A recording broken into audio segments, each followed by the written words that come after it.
Muslim brother and sister, do you want আমরা সবাই চাই may Allah accept fasting in Ramadan, grant us his blessing. আমাদের রোজাগুলো আল্লাহ তাআলার দরবারে কবুল হয়ে যাক। আমরা চাই কি চাই না? আমাদের ইফতারি, আমাদের সাহরি, আমাদের এই পাঁচ ওয়াক্ত নামাজ, আমাদের এই তারাবিগুলো আল্লাহ তাআলার দরবারে কবুল হয়ে যাক। আমরা চাই কি চাই না? যদি আল্লাহ তাআলার কাছে, আল্লাহ তাআলা আরশে মহল্লায় যদি আমরা অ্যাকসেপ্ট গ্রহণ করতে, আল্লাহ তাআলা যদি গ্রহণ করতে চায়, তাহলে আমাকে আপনাকে কিছু কাজ করতে হবে, কিছু স্যাক্রিফাইস করতে হবে, কিছু ক্যাটাগরি আপনাকে অর্জন করতে হবে। আপনাকে 60টি কাজ অর্জন করতে হবে, তাহলে আল্লাহ তাআলার দরবারে আরশে মহল্লায় আল্লাহ তাআলা আমাদের রোজাগুলো কবুল করে নেবেন। সুবহানাল্লাহ। নাম্বার 1, আপনাকে যা কিছু করবে আল্লাহকে খুশি করার জন্য, আমার নামাজ, আমার হজ, আমার যাকাত, আমার কুরবানি, বেঁচে থাকা, আমার মরে যাওয়া, সব কিছু আল্লাহ তাআলার জন্য হতে হবে। আমার পলিটিক্যাল, আমার রাজনৈতিক সব কিছু আল্লাহ তাআলার জন্য হতে হবে। যদি আমার রাজনৈতিক যদি পকেট বাড়ি করার জন্য হয়, আমার রাজনীতি যদি অ্যাকসেপ্ট রিসোর্স যদি সম্পদ অর্জন করার জন্য হয়, তাহলে আমার রোজাগুলো কবুল হবে না। বর্তমানে পলিটিক্যাল লিডার যারা আছে, নিজের স্বার্থের জন্য, নিজের পকেট ভারী করার জন্য তারা রাজনীতি করে। আল্লাহকে সন্তুষ্ট করার জন্য রাজনীতি করতে হবে। বিশ্বনবী বলেন, নবী বিশ্বনবী সাল্লাল্লাহু আলাইহি সাল্লামকে ওহী মাধ্যমে জানিয়ে দিলেন, নবী আপনাকে আদেশ করা হয়েছে, আপনাকে আপনার উম্মতকে জানিয়ে দিন, কুল ইন্না সলাতি ওয়া নুসুকি ওয়া মাহইয়ায়া ওয়া মামাতি লিল্লাহি রাব্বিল আলামিন। নবী আপনার উম্মতকে জানিয়ে দিন, নিশ্চয় আমার নামাজ, আমার হজ, আমার কুরবানি, বেঁচে থাকা, মরে যাওয়া, সব কিছু আল্লাহ তাআলার জন্য হতে হবে।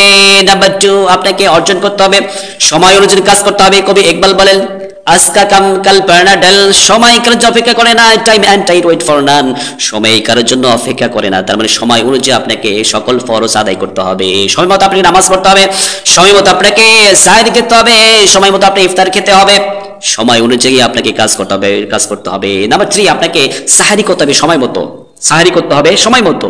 এই রিপিট আবার বলছি, সাহরি করতে হবে সময় মতো। বিশ্বনবী সাল্লাল্লাহু আলাইহি সাল্লাম সাহরি করতেন দেরি করে, শেষ পর্যন্ত বিশ্বনবী সাল্লাল্লাহু আলাইহি সাল্লাম সাহরি করতেন, কিন্তু আমরা 1 ঘন্টার আগে, শেষ হওয়ার আগে আমরা করি, সময় না হওয়ার আগে আমরা সাহরি করি। এক্ষেত্রে আমাদের কোনো কষ্ট হয়ে যায়। বিশ্বনবী সাল্লাল্লাহু আলাইহি সাল্লাম সাহরি করতেন দেরিতে, ইফতার করতেন তাড়াতাড়ি, সময় হওয়ার সাথে সাথে বিশ্বনবী সাল্লাল্লাহু আলাইহি সাল্লাম ইফতার করতেন। নাম্বার 4, গীবত, মিথ্যা, অশ্লীল, ব্লুফিন, এই যে ভিডিও দেখা, অপচয় করার সময় যে ব্যক্তি এগুলো করবে তার রোজাগুলো কবুল হবে না।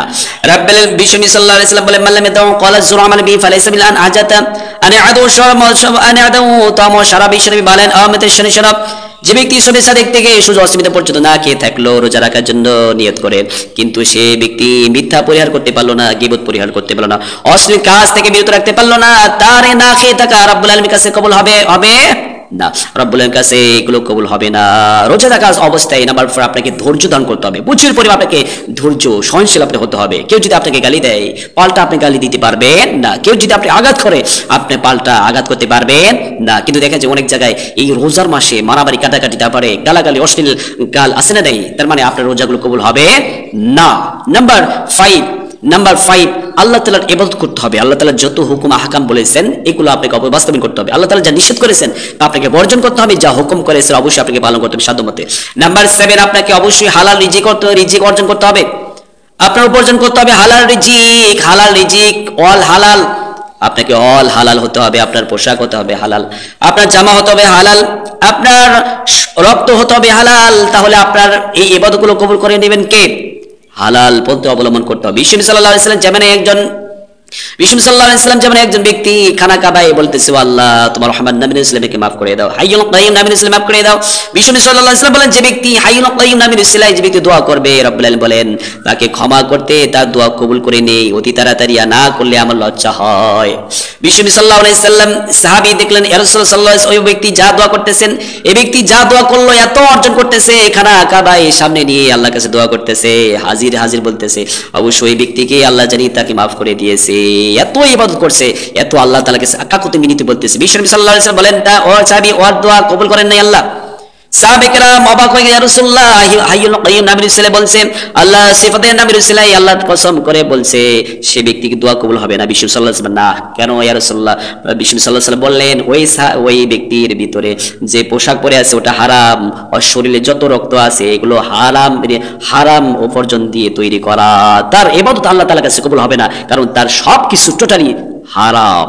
এই জন্য আমরা যদি আল্লাহ তাআলার কাছে যদি রোজা কবুল করতে চাই, তাহলে আপনাকে অবশ্যই হালাল রিজিক হতে হবে। যদি সুদ খাই, ঘুষ খাই, তাহলে আমার কি হবে না?